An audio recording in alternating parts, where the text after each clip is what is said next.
Bonjour à tous. Je vous remercie d'être là. On organise donc cette table ronde avec Adam Price, qui est là, qui est le créateur internationalement connu de Borgen, en compagnie avec le partenariat de je vais dire OCS parce qu'il est marqué OCS, mais Séries Mania, et avec sous le regard bienveillant de Frédéric Lavigne, qui est le délégué général de Séries Mania. Voilà. Oui, juste un petit mot pour dire qu'effectivement, c'est une tradition maintenant depuis plusieurs années, ce partenariat SACD. Séries Mania, on en est très très heureux. C'est un partenariat qui se développe de plus en plus. Et chaque année, on le concrétise par la venue d'un de nos invités d'honneur ici pour échanger avec vous directement. Adam Price, ça faisait pas mal d'années qu'on rêvait de l'avoir à Séries Mania. Cette année, il y a une très belle opportunité. C'est le lancement ce soir à 20h en première mondiale de sa nouvelle série Ride Upon the Storm, qu'on verra donc avant la diffusion à l'automne sur Arte et sur la chaîne nationale danoise DR. Et puis il fera à 18h aussi une masterclass animée par Levy pour le grand public, à laquelle évidemment vous pouvez venir si vous n'en avez pas eu assez cet après-midi, mais je crois que déjà vous allez avoir un bel espace de rencontre. Donc je vous laisse pour dialoguer avec lui. À très bientôt. I'll just say thank you very much for coming to listen to a weird Scandinavian guy in this amazing weather in the most beautiful town on earth. So I'm grateful that you're here. Thank you. Merci Frédéric, merci à Adam. On est effectivement très heureux de vous accueillir ici à la SACD, à la Maison des auteurs. Donc comme l'a dit Frédéric, Adam Price, vous êtes un scénariste internationalement connu. Vous êtes le créateur de Ride Upon the Storm qui sera présenté en compétition ce soir à 18h au Forum des Images pour ceux qui veulent venir voir la projection. Votre série culte Borgen, 3 saisons à partir de 2010. Si on peut régler le problème du micro, ce serait génial. Qui s'est vendu dans plus de 80 pays, qui a été récompensé d'un BAFTA, d'un Prix Italia, d'un FIPA d'or et d'un Peabody Award. Et il est à noter que cette série donc politique, après sa diffusion en 2011, a vu l'élection de la première femme première ministre, Madame Helle Thorning-Schmidt. Je ne me trompe pas. Bon. Avant Borgen, vous me dites si je dis des bêtises, vous étiez le scénariste de la série Anapil, qui avait obtenu le trophée du meilleur drama,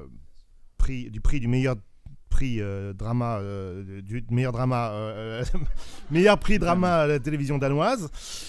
Et vous étiez également primé et l'un des auteurs de la série Nikolai and Julie, qui avait été récompensé d'un Emmy Award. Vous avez une production, vous avez votre propre production qui s'appelle Sam, et vous avez également une production qui s'appelle Sam le français, je crois. Oui.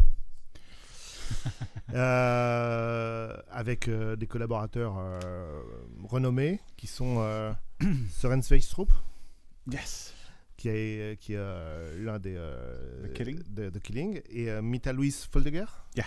Ok. Antichrist et Royal Affair. Yeah. Ok. Exactly. Et également Studio Canal qui sont impliqués dans cette histoire. Yeah. Ok. Et puis alors, en plus d'être ce spécialiste de la fiction politique que nous admirons énormément, vous êtes également, et bon, c'est important pour beaucoup d'entre nous en France, un chef cuisinier émérite. Et un restaurateur à succès. Alors je ne sais pas si ça va intéresser le public ici aujourd'hui, mais that's the weird part of my career. Et vous avez donc créé à ce titre quelques restaurants au Danemark. Et voilà. Donc à la veille, nous en France, on est à la veille d'une élection électorale très importante. On vote dimanche. Et donc c'est très savoureux pour nous de vous recevoir aujourd'hui dans ce contexte politique si particulier. Voilà. Donc première question, quel regard vous portez sur la politique en France? Well, it's nice to start with an easy, small question like that. Yeah. I think that it is very interesting that I mean most of the world look at France as the primary source of revolution in this world. And of course the values that was around your first revolution is still very much core values of many political processes all around the world. We do, however, have very different traditions. If we look at my country, Denmark, and your country, France, even though they are both European democracies, they are quite different.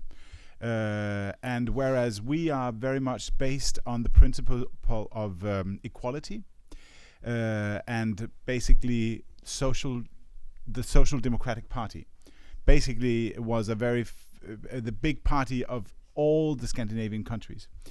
France is a more elitist country and has always been so. And for a Dane to watch French politics is sometimes extraordinary, because it seems as if your democratic process is very different from ours.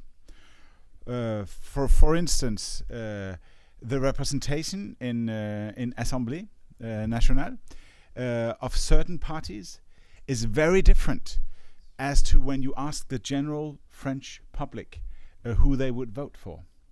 It wouldn't happen in a direct representation democracy as the Danish one.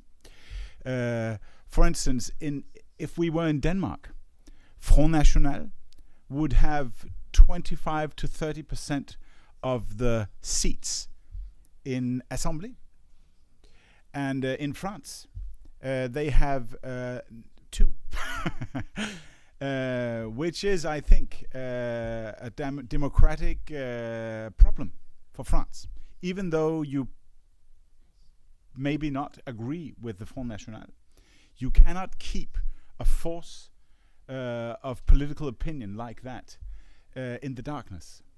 And people will get angry. And I think your current election is very much based on anger, as are ours, I would say, but a slightly different anger. Thank you. Yeah. Marie-Pierre. Merci Adam. Je vais être beaucoup plus prosaïque. Hein. Ça marche là?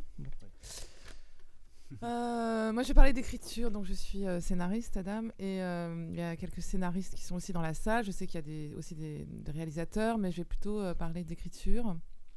Je voulais savoir, quand on crée une série, que ce soit Borgen, enfin une des séries que tu as créées, donc, qu'est-ce qui fait qu'on est créateur? Quel document en fait tu remets pour être considéré comme créateur? Est-ce qu'il faut qu'il y ait un pilote de tournée? Est-ce qu'il faut des personnages? Comment ça se passe?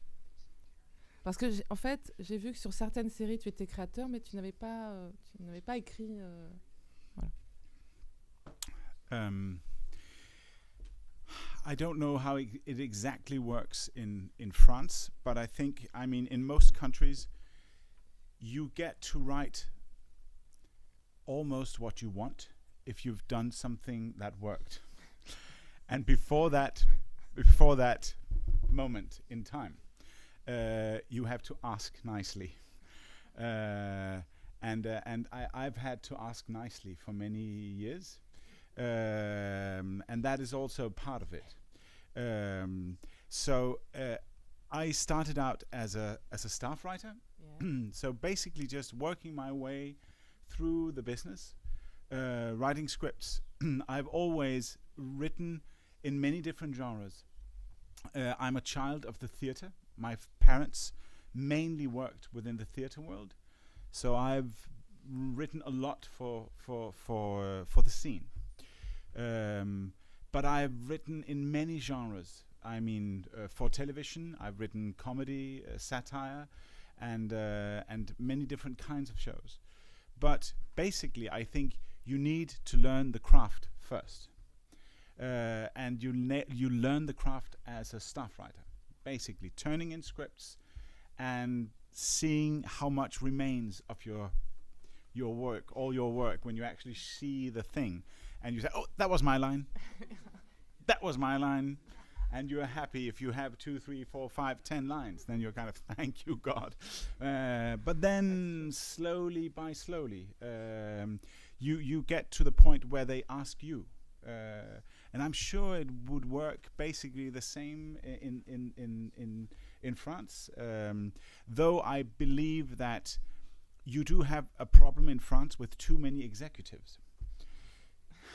in the broadcast. In the broadcasting company, world, yes, yeah. okay. Too many people that want to write to. Yeah. That collaborate. you might.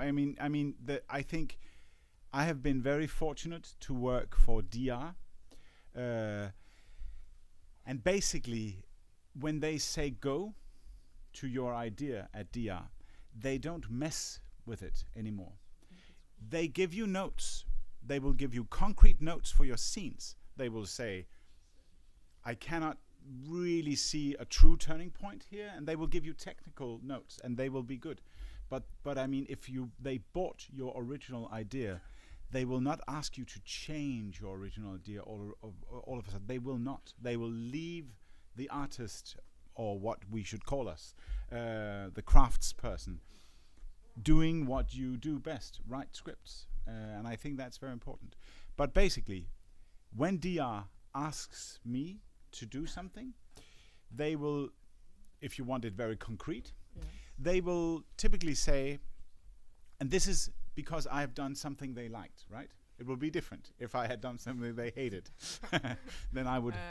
They won't ask you. No, exactly. No, but anyway, I mean, they will typically ask me, take 3 months. Here is 3 months' pay. Great. Give us an idea. Present it to us in 10 pages, 10, 15 pages. And then if we like the idea, we begin the actual development.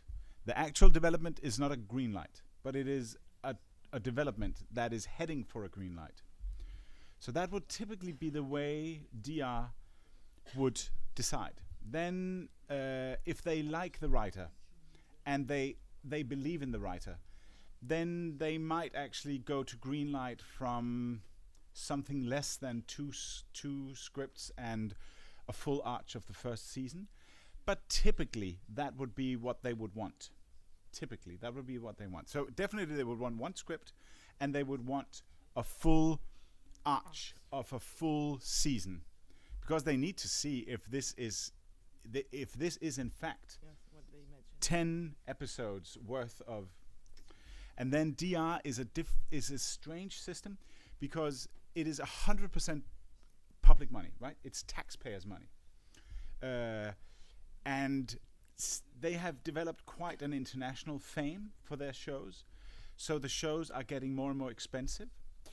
And actually, the production economy of DR, it works on 20 episodes. So actually, they would say, go for 20, but they can kill it after 10 if they really don't like it. But you could say, if they like the writer, basically 3 months pay, develop an idea, then write a script and outline the first season. And you also typically go to some kind of exam, or what you would call. You will go to a pitch session where there will be the bosses. My pitch session with Borgen was very different from my pitch session with Ride Upon the Storm. Borgen, they sat 4 DR bosses, and the former head of drama said, "Now, Adam, you have an hour. Let's not interrupt." And I was just, Jesus Christ! And I was just like, I was back in school, right? Right, I want to do a political show, but but it would be like that. It wasn't like that with Ride Upon the Storm, because that was more like, well, you did Borgen. We hope that you don't mess it up. That's all. Yeah. Yes. Great. À propos de merci pour à propos de Borgen.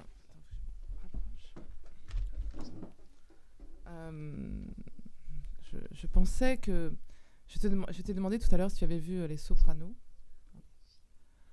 parce que comme Les Sopranos qui a été un succès mondial, Borgen a été un succès mondial, et je crois que la famille tient un rôle important en fait dans Borgen. Je voulais savoir si la DR t'avait demandé d'insister sur la famille, ou si c'était toi qui avais envie de faire un show aussi sur la famille.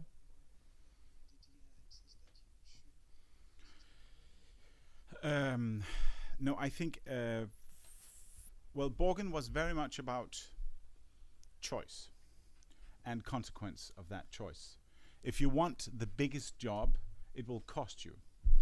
It will cost you things that are so near and dear to you that you might sometime doubt that choice you made in the beginning, because it cost you so much blood, cost you so much love, cost you so much that was passionate for you. So basically, I mean, in Borgen, she loses everything. Yes, at the end of this. She loses everything, because I mean, it was Borgen was very much a show written in 2 seasons. Then we added a 3rd season, but it was very much written in 2 seasons. And you could say the tragic midpoint, she has lost the whole thing. She lost her marriage, her daily contact with her kids. She lost 10 pounds. She actually did. Many women would go, fine, give me that job. No. Anyway, but still, I mean, she lost just about as much as you can lose on the private arena, you could say. But she won on the professional arena. So you could say that family in Borgen was very much the counterweight to political ambition. Every time you have an up-ending story on the political agenda, you have very often a down-ending story on the personal and the private one. And in Sopranos, it was kind of different, because it's the wonderful thing that you have a criminal family, basically. And it's very much about who's in and who's out, right? Who do you tell and who don't you tell? Very much, you could say, pushing it further than that amazing scene that we all remember from the first Godfather movie, where he says, "This one time, Kate, I will let you ask me about my job. This one time." Did you kill him? No. I mean, says it all, that you lie to the near and dear ones. There's a great scene in Sopranos where his mistress asks him, "Why do you have a mistress?" And he says, "I do things with my mistress that I cannot do with my wife." I mean, it's just like, it's all about secrets and who to include and not to include. It was kind of different than in Borgen, but still very much, I mean, a core element in the drama. Est-ce que, sur le personnage de Brigitte, est-ce que le fait, comme tu voulais faire une série sur les idéaux plus que sur le pouvoir, est-ce que le fait que ce soit une femme, ça a été plus facile justement d'incarner l'idéal plutôt que la bataille du pouvoir? No, I think actually on the technical level, it was a choice whether to make the main character a woman or a man. Yeah. And I definitely wanted it to be a woman, because it would be more painful to watch, basically. It's as simple as that. And if you can choose pain, go for it, I will always say. I mean, if you can choose emotion, I mean, basically we write because we want to create meaningful emotional experiences with the audience. So, I mean, the greater emotion, the more meaningful emotional response you get. And I think, I mean, if I had made the main character in Borgen a man, he would have been continuing a 10,000 or 15,000-year-old tradition of men letting down their wives, their families, letting down everybody in order to wage war, to build companies, to do masculine stuff.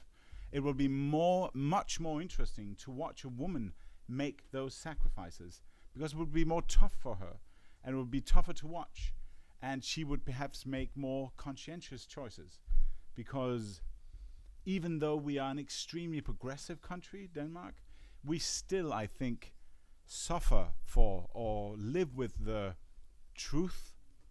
I don't know, but we live with the belief that women are perhaps slightly closer to the kids, to some of the values that tie a family together than some men are, anyway.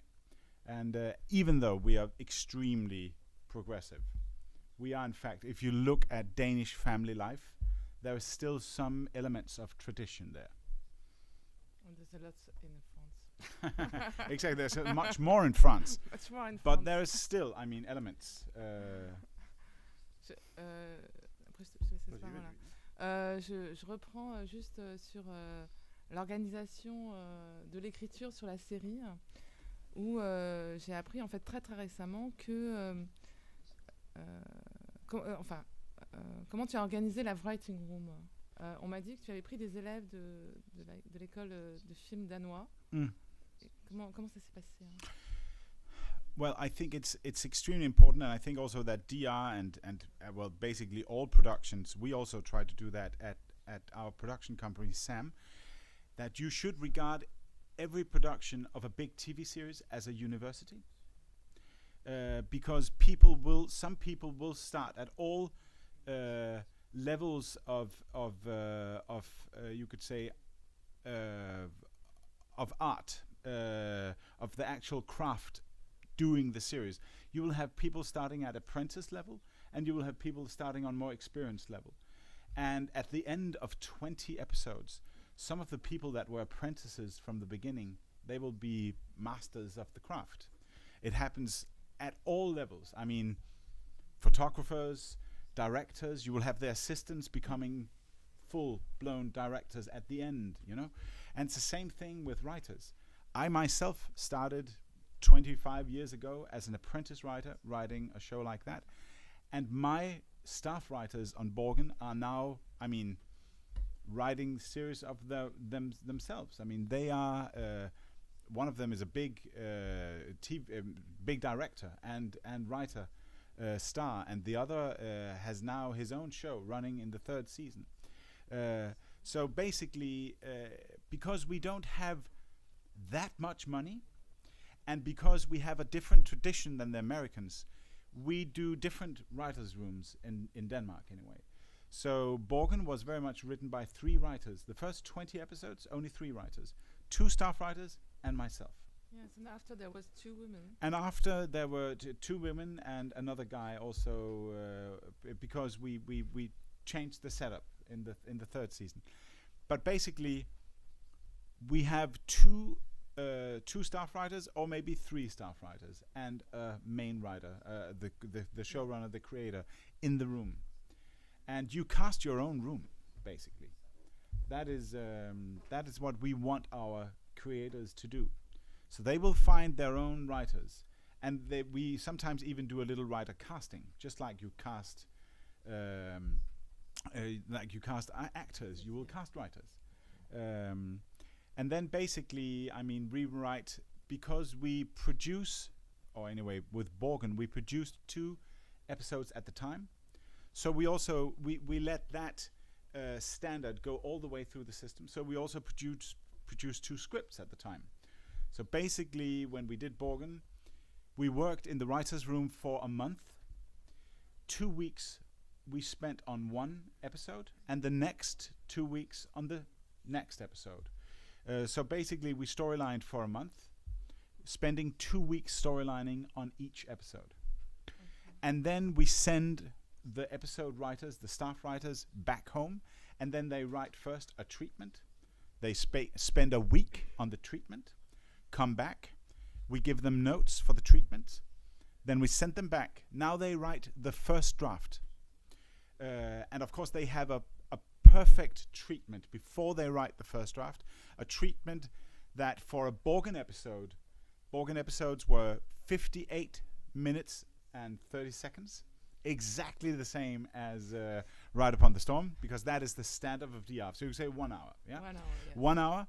So a standard script would be 60 pages, yeah? Okay. Up till 65 and as low as 55. But it would be around 60 pages, 1 minute a page. So a treatment for an episode like that would be not less than 20 pages, possibly 30 pages. So you have a treatment that is so thorough. It describes in detail. It doesn't just say, so she goes back and tells the mother that she's pregnant. No. It will be something much more detailed. It will be like, she goes into the living room, she sees her mother, she tries to avoid her, the mother comes after her, She catches up with her in the hall. First, she tries to small talk, blah blah blah blah blah. Then the mother asks the questions. Why are you acting this way? And she finally spills it, says, I'm pregnant. The mother has some kind of reaction, blah, blah, blah. That would be a description of a scene. It should be quite detailed. And they will write the first draft, spending 3 weeks on a first draft. They come back. We give them notes. That will take us 2-3 days. Then they go back. Then they write the second draft, and they spend 2 weeks on the second draft. And then the staff writers are typically done. Then they move on to their next episodes. Then the creator takes over. Yes. And I would write the third, the fourth, the fifth, the sixth, sometimes the seventh draft on top of that. Yeah? And after you work out with the director, because you were a showrunner? Typically the director would come in. If we like the second draft, we would let the directors read the second draft. Typically also we would let the main actors read the second draft. If we still feel that the second draft is far away from where we want to go, and that is a problem if it is, because I mean you spend a lot of money on a second draft, a lot of money, right? But still, sometimes you change almost everything. Then we would let the writer, the actors and the directors read the third draft. They would give notes to me directly. Yes. Then the production will give me notes directly. You cannot have a scene in a bus. You can have a scene in a train, because right now we're talking to people that have a train. so you can do that. Would you like a train? No, I hate a train. Okay, we'll remove the train. Then let's see, where can we do? And that big thing where you burn the stadium, forget it. You can burn something else, something smaller. and stuff like that. We will change accordingly all the time. Change. Then we would have, which is a super important moment, the reading. The reading will typically be with a fifth draft or a sixth draft. Then all the actors would come, the director will be there, and all the main functions will be there. Photography will be there, sound editing, all the would listen to the script.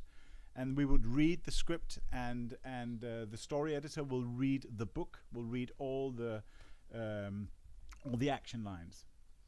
And we will time it. And I would go through every scene with the full room sitting there saying, okay, scene 101. Any has some questions?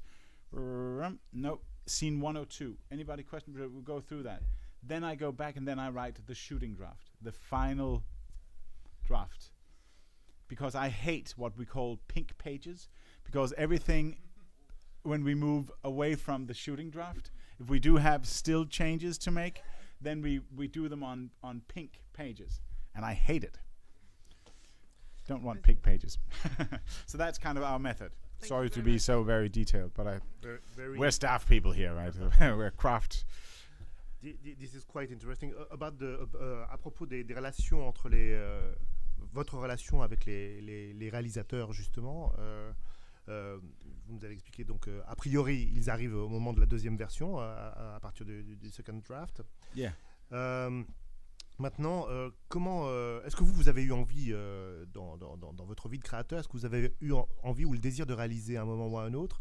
Et qu'est-ce qui a fait que vous vous êtes dit, moi, pour la télévision, je veux être un créateur showrunner plutôt qu'un réalisateur?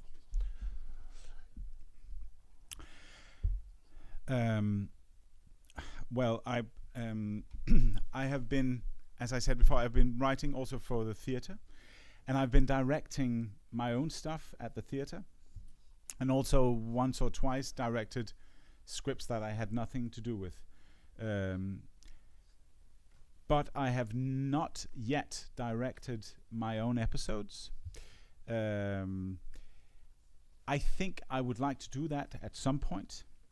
But maybe just once or twice do it, because I think maybe my time is better spent in the writer's room, and it takes so long time in production and all that. But I think I would need to do it at some point, because you need to also, I think actually you can eventually become a better writer from doing it, because you have to defend your own shit at all times, basically.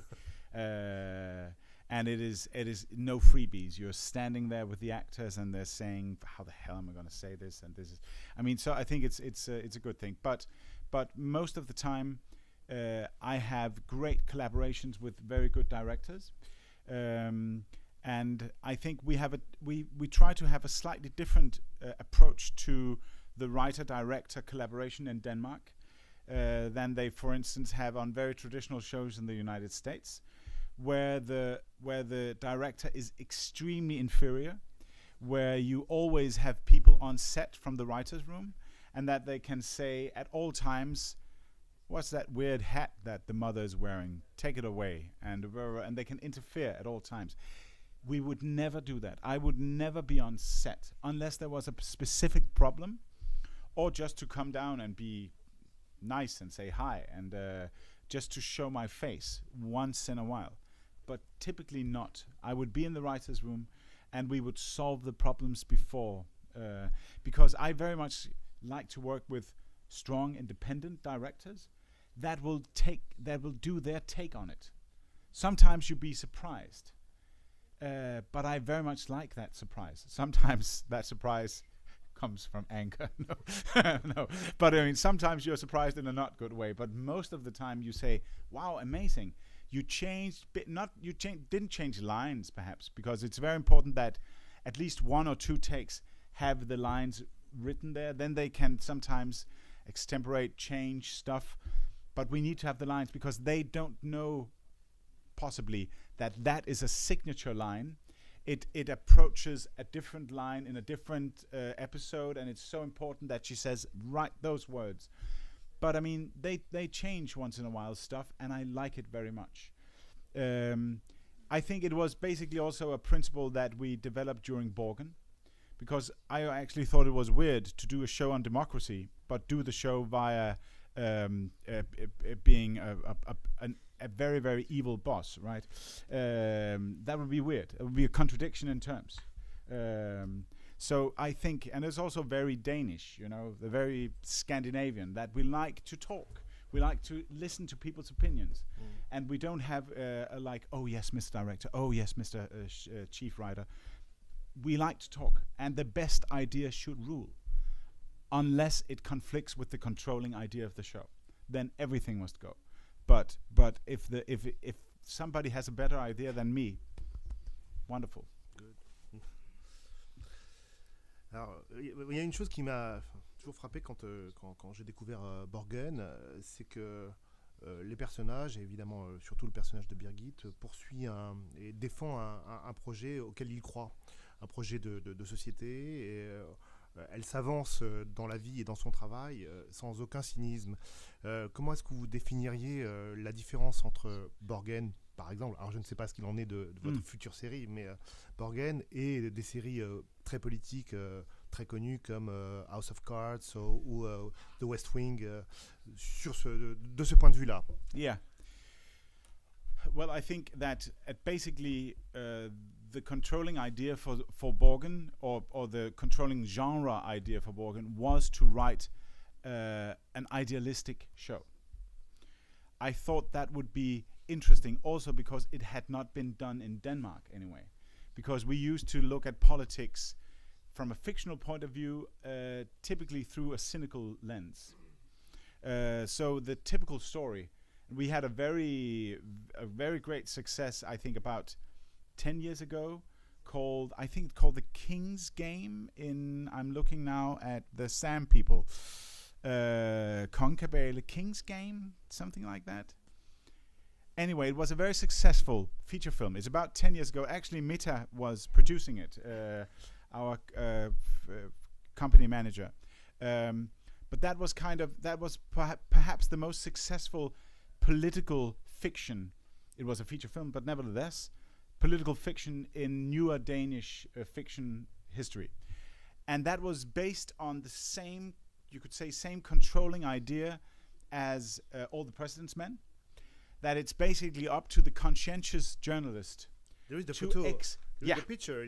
Also in Borgen. In Borgen, but that was a chapeau at the but basically it's up to the conscientious journalist to expose the evil politician. And I think that is very much, I mean, if we think of political drama, we think of evil people waiting in the wings with daggers, right? Exposing each other to scandals, constantly fighting each other over power alone. And they have forgotten their political ideas many, many, many years ago. But actually, when I started researching for Borgen, I actually met people that believed what they did, believe it or not, but actually believed in some political ideas. I also met some, you could say, workhorse politicians that were just basically there, getting out of bed in the morning, going to parliament, voting, blah, blah, blah, going back, and not particularly idealistic. But still, I mean, once in a while, they actually said something they believed. They also did the evil power game, but they also did the other thing. And I thought, let's do a show about the other thing. Because if not, we've just been one in a row of very evil, cynical shows, basically. And I wanted Borgen to be something else. But you could say that if you look at political life, you can look at it through the lens or through the prism of ideals or through cynicism. That is the two classical options, anyway. But does it mean you are Birgit or no? like Flaubert was Madame Bovary? I don't believe in any shit. No.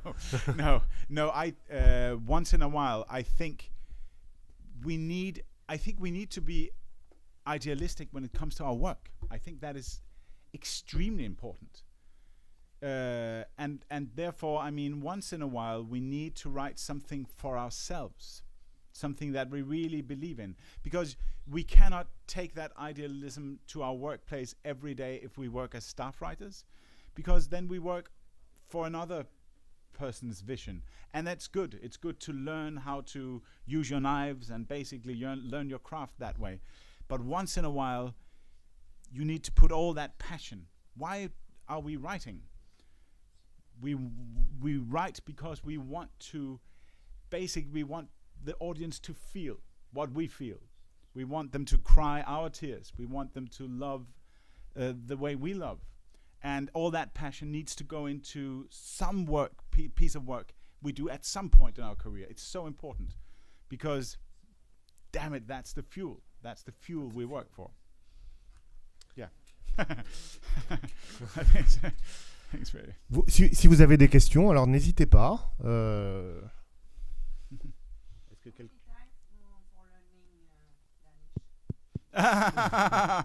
Oh, for learning Danish. Oh my God. I'm sure longer than it takes to learn French. I'm in love with your language, but I don't speak it well enough to speak to you today. But I understand most of it. Yes. You were talking about writing very precise treatment, 20 pages. Attends, Olivier, on va te donner un micro, comme ça, je crois que tout est enregistré. Voilà. Sorry. Merci. Il faut que je parle en français ou on s'en fiche? En français, tu peux y aller. En français, il y a un en français alors. Okay, oui. Vous avez parlé de faire des traitements d'une vingtaine de pages, très précis, et souvent, alors personnellement, quand j'écris un traitement avec un détail de scène très précis à l'écrit, je me sens bloqué parce qu'il y a l'absence de dialogue, et je me dis qu'il y aurait une efficacité, voire même un rendu plus clair et plus rapide aussi dans la fabrication, si j'allais directement à la scène, même si ce serait même pas un first draft, ça serait moins que ça. Pourquoi vous passez par du traitement? Well, I think the treatments, it became a tradition when we did Borgen, basically, because we really wanted the turning points to be well described within our little group, and we wanted to remember ourselves what we talked about. I must say that I have kind of also made a little deviation from that on my new show, because right now we are actually down to 2 writers on the show I'm currently writing, and I write with a very, very strong independent female writer called Karina Dam, and she would also do a kind of a detailed treatment, but not as detailed as that. So I think it's very important if you have a big room or slightly inexperienced writers, I think it's actually very important. But it is a trust thing, because if you are working with someone that you are just like a good jazz band, when you just know that now the sax is going to play and I can just follow you, then you don't need that treatment. But you don't need that detailed treatment of every single story point in every single scene. But I think it's very important to make it quite precise when it comes to the action, because we use it as a very important document for the production team. So they break it down the moment we push the button and actually send a treatment out the door. They break it down. So they would say, okay, we need one train, one airplane, we need 20 people there, we need da-da-da-da-da. We have so many night scenes, so many day scenes. Everything is broken down immediately. We write in Screenwriter, so they use movie magic scheduling and they break it down immediately. And that's the only way we can actually keep a production that size going. So the details are there for certain reasons, I think. But I would say with inexperienced writers, a good thing to have a very detailed, also when it comes down to actual story points. Production-wise, you need to have it detailed on the action level anyway. I would say that. And how much time excuse-moi. Combien de temps a le staff writer pour écrire la première version dialoguée à partir du traitement? For the first draft, 3 weeks. So basically, if you look at one script, the time length of one script, and take away everything else, 2 weeks storyline, 1 week treatment, so that's 3 weeks, 3 weeks first draft, so that's 6 weeks, 2 or 3 days of notes. We can put them on top of that. Then 2 weeks for the second draft. So that's 8.5 weeks now. And then I would typically spend 1 week on the third draft. So now 9.5 weeks. And then it's difficult to say with the rest of the drafts, because that depends on the level. How far is it now on the third draft? But let's say 2 weeks for the fourth, fifth, sixth draft. And actually then we have the reading, as I said, and then after the reading I typically have 2 days with a script to do the shooting draft. So let's say 10-11 weeks, perhaps 12 weeks from we had the first initial idea for the script and until it's ready to shoot. So yeah, at least 3 months. And I think those 3 months is what can actually take a TV series to an artistic level. If you look at the other end of the scale, you could see TV novelas from, the soap operas, basically. Then they sometimes have 2 days writing and 1 day of shooting, a full episode. Okay, it's not an hour-long episode. It is 25 minutes, but still, it's absurd to write 25, 30, 40 pages in 2 days. I mean, crazy. And then they shoot it. It's of course then you end up writing cliché because you don't have the time to actually think an original thought. So time is of the essence, I would say. Merci. Je crois qu'on a une question là-bas au fond. Est-ce qu'on peut faire passer le micro? Oui, merci beaucoup. Oui, bonjour. Je rebondis sur la question, dans la continuité de cette question-là. Vous parliez de 2 semaines pour écrire les storylines. C'est storylines de 2 épisodes? For one. 2 weeks we spend on 1 episode. And we typically do 2 episodes at the time, so we storyline for 1 month. D'accord, donc ça veut dire qu'au départ, le document, vous partez d'un document, vous avancez pas dans le vide, à l'aveugle, épisode par épisode, vous partez d'un document qui résume les arches de la série ou qui résume la série. Qui établit ce document et en combien de temps? So, before the first season, we would typically spend, first of all, I as a creator, I have spent several months with the project, obviously, and at least a month or 2 months I would have spent on doing the arch. Maybe the arch actually for 2 full seasons, but at least the arch for the first season. And that also goes very much together with your controlling idea, basically. When we did Borgen, we knew we were going to do 20 episodes, so I knew that the midpoint would be episode 10, and that would be the tragic midpoint, because I knew that Borgen would be an upending story. So episode 10 would be a dark episode where she lost everything. But basically, I mean, we do spend, I would say, with the writers in the writers' room, at least 2 weeks storylining the arch before we actually start the detailed storylining of the episodes. So, or maybe 3 weeks. And typically we would perhaps go somewhere, go to a summer house or do something where we would just spend time, the writers, get drunk, important, and cook, also important, and basically just talk big ideas, throw the ball high into the air, very important. Actually spend some time together, get to know each other, and then do the arch along the way. So we could pitch, you could say, the first 10 episodes. And actually, before we wrote the first episodes of Borgen, I had, anyway, in my head, some vague idea what episode 20 should be about. Not in detail, but I knew that because it what was an upending idealistic show, I knew that what she had to do before we could end the show was to announce the new election, was to give up power.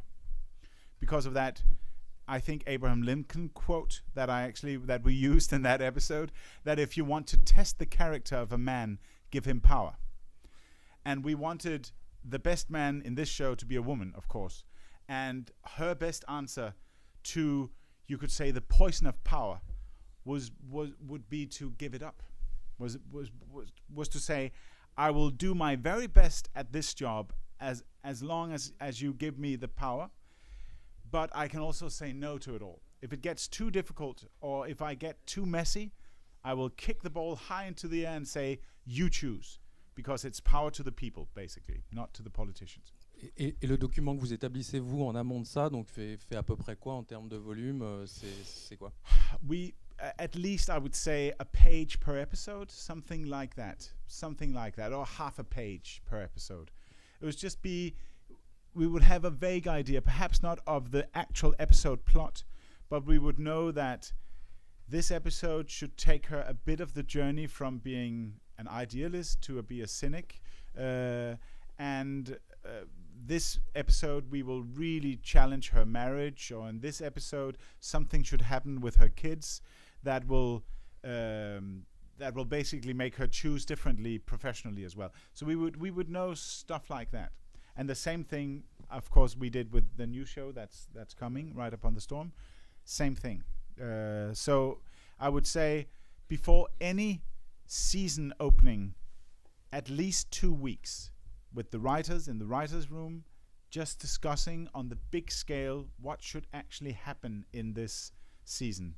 And if you are the showrunner, I think you have to have a quite concrete idea of what the starting point and the end point of the season should be. So you actually come with something to the table. Dernière question, dans ce process-là d'écriture qui dure 12 semaines, quel est votre rapport avec les chaînes, avec le diffuseur? Est-ce qu'il y a comme en France, nous on a beaucoup d'allers-retours entre le diffuseur et les producteurs avec les chaînes. Vous, quel est le process? Est-ce que ça prend du temps? Est-ce que vous rendez compte à un diffuseur au milieu de votre écriture ou pas? Well, I mean, with DR, working with DR, it is as simple as when they greenlight the whole thing, they don't mess too much with it. So, of course, they have a right to say no, but I have never experienced them doing that. So you would also pitch the new season, the arch for the new season for the broadcaster, and possibly the first director who should do the first 2 episodes, we would also have in the room.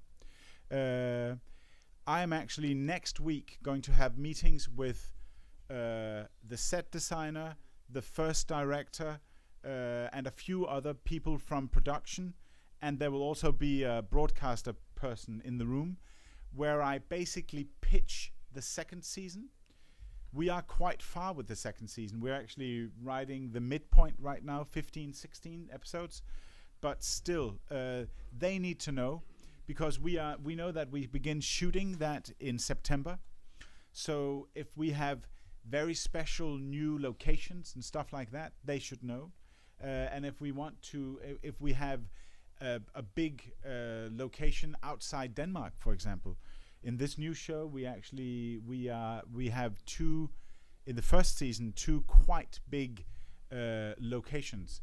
We shoot war in the Middle East, and we also go to Nepal, to the high Himalayas, to meet Buddhism in the high mountains, Tibetan Buddhism. So I mean, if you have an idea like that, and you have a budget that can fit it, then you should also tell production, of course, at the earliest possible time. We also have an ambition for the second season I cannot see how you can tell a story of religion the way we do it anyway in the new series without at some point visiting Jerusalem. So that will be our ambition in the second season, to go to Jerusalem. Thank you. Question ici.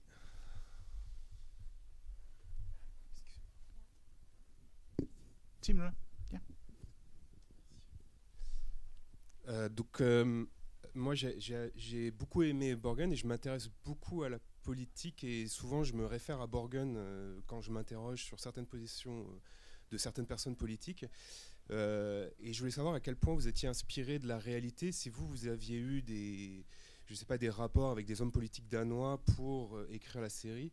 Et notamment, il y a un personnage que je trouve incroyable dans Borgen, c'est le personnage populiste qui dit qu'il veut pas du pouvoir, qui dit qu'en fait ça l'intéresse pas et que lui il veut rester le poil à gratter, qui veut rester dans l'opposition en fait. Et je voulais savoir si ça par exemple c'était des choses qui sont vraies, que vous avez, dont vous avez l'expérience, ou si c'est des choses que vous avez inventées pour la série.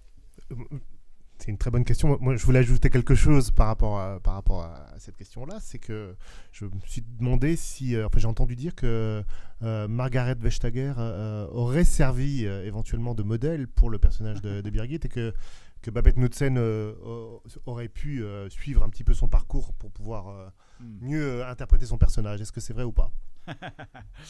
It's a good question. I think research is extremely important, unless you write a fantasy show or something like that, obviously. But I mean, if you write political fiction, I think you need to know politics. You need to go into the world of politics because it needs to smack of authenticity, I think, at some point. And that was very important for us doing Borgen. So we started actually talking to all of the parties in Parliament, in the Danish Parliament, just to have a small talk with each and every party, because also you have to think that we are working for a public service channel, and they cannot be accused of being biased politically. So we would actually have to talk to everybody. Then we had the political editor of the DR News Department sitting in the room every time we pitched an episode. So he would come in and sit, and we would basically say, right, in this episode, Birgitte Nyborg has a huge problem with Greenland because this and this and this happens. Then he would sit and say, okay, how does it break in the press? Like this? I don't think it would break just like that. Could it break like this? And then we would say, then it needs to be another character. Blah, blah, blah. Fine. We would do that constantly because it needed, I mean, of course, it's a fictional show, and we change things. And one thing you typically tamper with in fiction is time. Sometimes things take so much more time. That is typically the main problem with a law show, because law, I mean, Jesus. I mean, it takes longer time to get one case through than to write the full show and produce it. So you need to play with time, and we played with time very much in Borgen, and we researched as much as we could, and I would say a lot of the stories in Borgen were inspired by real events, and then we actually also tried to sometimes look into the future and tried to be clever. Sometimes we were, sometimes we weren't. I mean, sometimes we were really lucky. In the third episode, there was an episode that was about prostitution, where we wanted to twist and turn the views on prostitution for Birgitte Nyborg. And that actually ended with, was really crazy, that in the actual parliament of Copenhagen, in Denmark, the Conservative Party made a proposition to do a law just like the one that Birgitte Nyborg actually proposed in Borgen. And that was when we knew there was time to end the show. It's just like life imitating art is completely the wrong way. No, but it was just interesting. And about Margrethe Vestager, well, we had to choose a political standpoint. You would say we had to choose a political party for Birgitte Nyborg. We very early on we decided to change the names of all parties and actually change them a bit also from the political viewpoints of the parties. But still, you would know that the Workers' Party was the Social Democratic Party, that that the Liberal Party was in fact the Liberal Party of Denmark. That is not, it's not called the Liberal Party, and stuff like that. So Birgitte Nyborg was to be in the middle, because I thought that would be politically the most interesting. Not only because I myself vote for something in the middle, but because she as a character would be basically wooed by the left and by the right. And I thought that going back and forth would be the most interesting thing to see. It would have been a different show if we had placed her at one side or another one. I mean, if you write a show about Marine Le Pen, you get one show, right? And if you do a show writing about the extreme left, you get another show. So we want it in the middle. And Margrethe Vestager, I mean, is a strong woman, and she was leading a party around the middle. So it was obvious that Sisse, who played Birgitte Nyborg, met her, but she also met the leaders of all the other parties. So I think. We didn't go for let's do a Margrethe Vestager, definitely not, but we met with all the party leaders. Yeah. Thank you. Alors, je crois que, hélas, on va être obligé de. J'ai bien l'impression que. We have to go to, oui, vous avez Adam a une journée extrêmement chargée aujourd'hui, donc malheureusement, parce qu'on passerait encore beaucoup de temps à t'écouter et à discuter avec toi. Mais je crois qu'on est. One last question. Une dernière question. Alors, si quelqu'un a une dernière question. Yeah. Alors, une dernière question. Allons-y. Please. D'abord, bonjour. Tout à l'heure, vous avez dit que vous étiez tout seul à écrire avant, pour écrire, je pense, ce qu'on appelle, nous, la Bible de votre série. Est-ce qu'à ce moment-là, vous aviez déjà la proposition d'un diffuseur ou d'une production qui vous a déjà payé dans un premier temps? Parce qu'en France, les gens prennent votre idée, vont d'abord voir si une chaîne est d'accord avant de vous dire « je vous engage ». Je voulais savoir si c'était pareil pour vous. Yeah. Yeah, I mean, I think it goes a bit with what I said in the beginning. If you have done something that they like, they can sometimes ask you. I mean, if you did a great series for one broadcaster, the same broadcaster will typically ask you, would you like to do another? So, I mean, after Borgen, actually writing the third season of Borgen, the head of drama actually told me to let's have a meeting, and she asked me, would you like to do another show? And if you were to do another show, what would it be about? And then I said, religion? And she said, we want that show. That's really weird. We want that strange religious show. Yeah, so that basically, but if not, we would typically, I don't think we as a company, we wouldn't necessarily do a full Bible unless we had some kind of vague interest for the, you could say, the main idea for a show with a broadcaster. we would typically, I think that creators should very much be creators. They should believe in the idea, and they should write on a very, very strong emotional passion for the project. So we want passionate writers, and we want passionate creators. So we very much entice that with our creators, that they have ideas that they really believe in, and then they come to us with an idea, and possibly we would work on the pitch, work on the idea for some time. Then we would kind of test it on a broadcaster and say, do you think this could be interesting? A soldier show, a show about blah, blah, blah, a show about this. And if we got that first interest, then we would work out slowly by slowly a bigger document, and finally the Bible. But the Bible is a huge document. It takes a lot of time. It's a big investment also for a company.